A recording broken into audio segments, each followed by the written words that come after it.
Thinking about selling your home, but you're worried about the cost of home staging? Whether you're a DIYer or a realtor guiding your clients, knowing your numbers makes all the difference. In this video, I'm breaking down the costs associated with home staging so that you can sell faster and smarter. Hi, I'm Kasha and I'm a home stager, and I help home sellers and realtors with practical home staging tips so they can get their house sold faster. If that's something you're interested in, make sure you subscribe and let's jump right in.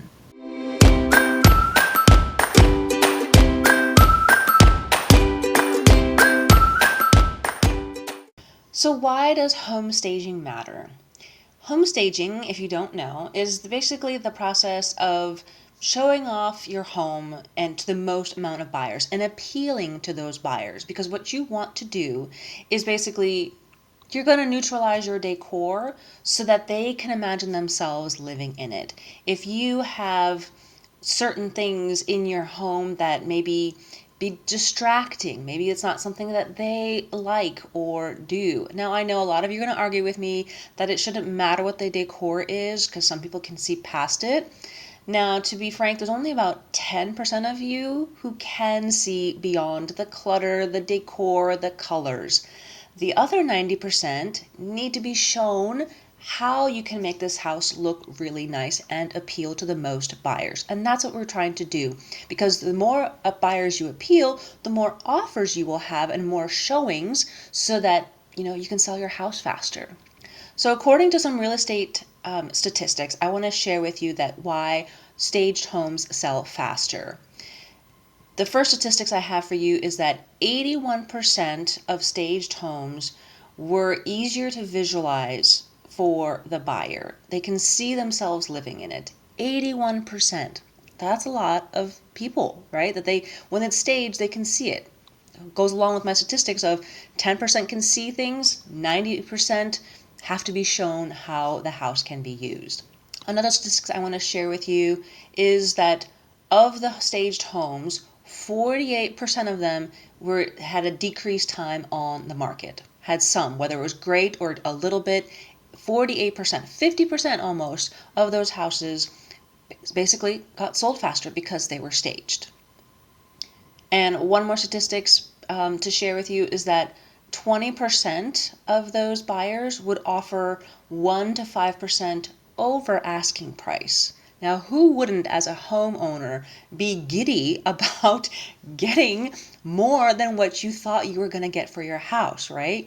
We had that happen for our house in Virginia. We did all the staging. It took me 3 weeks to get through my house room by room and get everything staged, take care of things. There was a lot of work that needed to be done. That's why it took 3 weeks. Plus, it was a 4,000 square foot house. It was huge. There was a lot of things we had to remove, edit, take away, put things in. There was a lot of work that needed to be done. But we got an offer within a couple of hours after our open house and over asking price. $3,000 over asking price. Now, I'm not going to laugh at that chump change. That's not chump change. $3,000? Yeah, I'll take that offer. Thank you very much. Wouldn't you want that as a home seller? So that's why staging does matter when it comes time to sell your house. But you do have to do it correctly. And there are some costs that are associated with that. So let's go through the cost breakdown of staging in the different levels that are possible when it comes time to staging your house. So starting with the first one, DIY staging. This is when you as a home seller are doing it on your own. You're taking my advice. Maybe you've read some articles out there. You kind of know what you need to do, but you're doing it all on your own, right? You're deciding what needs to happen. And that's perfectly fine. There's nothing wrong with that. So the cost from that could range from $50 to $500 or maybe even more, depending on how far you go.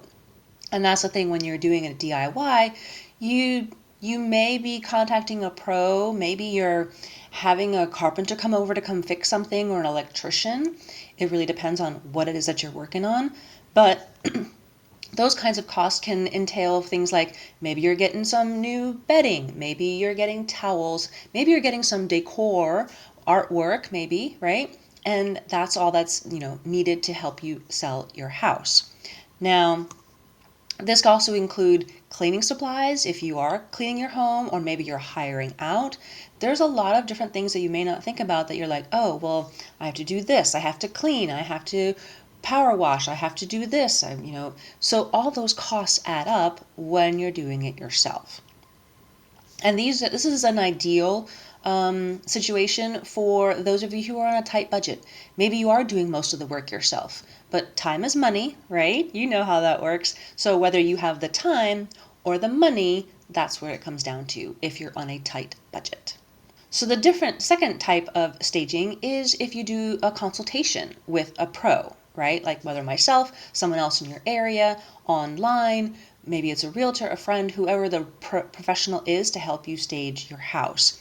Now, those costs can vary and range from about $150 to $400, maybe even $600, depending on your town or city that you live in. Now, larger cities, they will probably cost more for home stagers. Smaller towns or cities, probably not going to be as high. But those are just an expected range that will help you budget so you know what to expect. Now, when I'm staging a house and helping a home seller, we do a consultation for 2 hours and we go through every single room in the house. We walk through, we talk about the foyer, the curb appeal, every single room in the house, whether it's the kitchen, the pantry, the laundry room, the bedrooms, all of the things that we're going to take a look, because all of those rooms are going to be photographed, right? And you want them to look great. You want to make a great first impression. So hands-on staging, it could be an additional $500 or more. Okay, it could be even more than that. It depends on the scope of what you do. Maybe you just do the consultation and you do the rest of the work. Maybe you do the consultation, but then you have the home stager come back with some additional items that you either want to rent out or purchase to take with you to your next home. All of that is possible when it comes time to stage your home. So this is great if you're, fine tuning and you just want to be told exactly what to do, where to focus on when you're working with a pro. So the third type of staging is vacant home staging. So maybe you've decided that, you know what, I don't have the time or the effort. I don't want to deal with, taking out things out of my house, like, little bits and pieces, moving things around. You just want to just move on out and just have the rental furniture show up. Now, I do break down the hidden costs of staging an empty house in my video and another video, and I'll leave that link so you can take a look at that one as well. But this can be the most costly option for you as a home seller. It may be the easiest, but it may be the most costly. Again, it depends on how many rooms you stage, what type of furniture you get, the type of home, whether your home is in the lower end, maybe it's in the $1 million range or beyond, so it really varies, but it can be the most costly option for you as a home seller. Now, to give you a cost range, it can start from anywhere from $2,000 a month or, to more, to $4,000 a month, depending, right? Again, take a look at that video on the hidden cost of staging an empty house.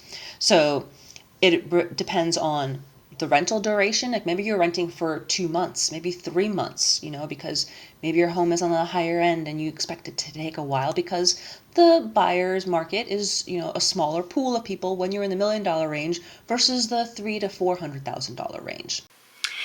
Hey there, if you need some home staging tips to get started, why don't you download my free home staging guide called Start Staging Your House Now, so that you can focus on the important things that will make a difference to a buyer. In this free guide, I share 10 home staging tips, some home improvements that you should focus on, and how to influence the buyer. I'll leave the link in the show notes so you can download it for free. So let's talk about factors that affect staging costs, okay? Now, it may, like I mentioned, the cost may be depending on your location. Maybe the small town and it's not going to be as much, but then you're limited on maybe the rental furniture or the number of home stagers available that can help you, okay?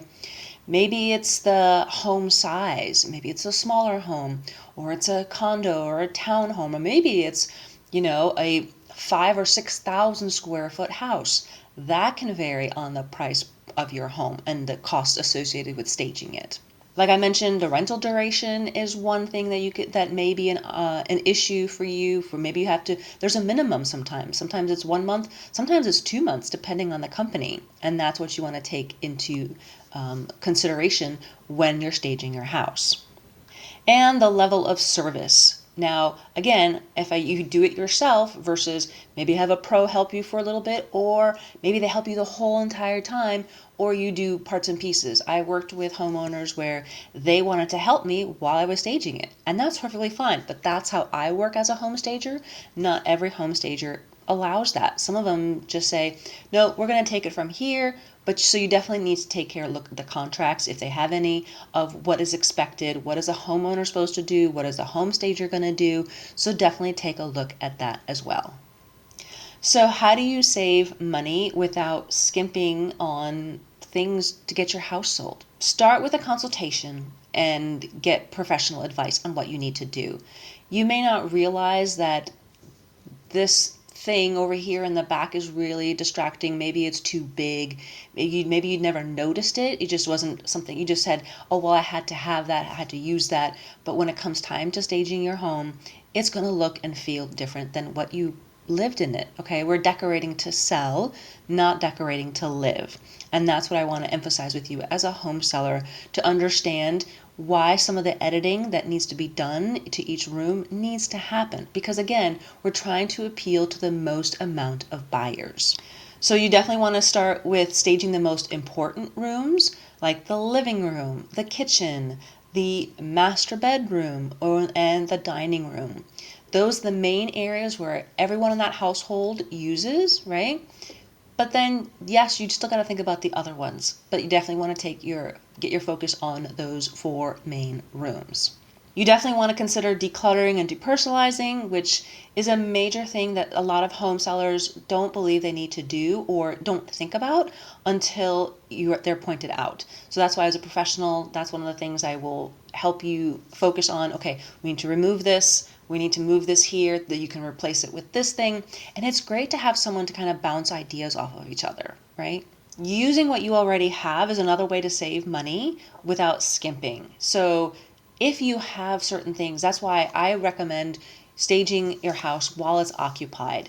Now, you may not think so. You may not think that that's the easiest way to do it. I've lived in my house every single time we've staged it.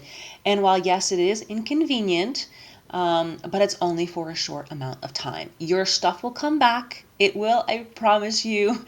There are certain concerns that homeowners have. Well, I don't have my favorite chair in the right spot, or my favorite decor is not out, or my favorite paint color. I understand, believe me, but it can all come back when you move into your next house, okay? And by then you probably will change your mind and go, oh, you know what? I really like this instead now, which is a great start as a home seller and a home owner, because then you can start off with a fresh new palette in your new home.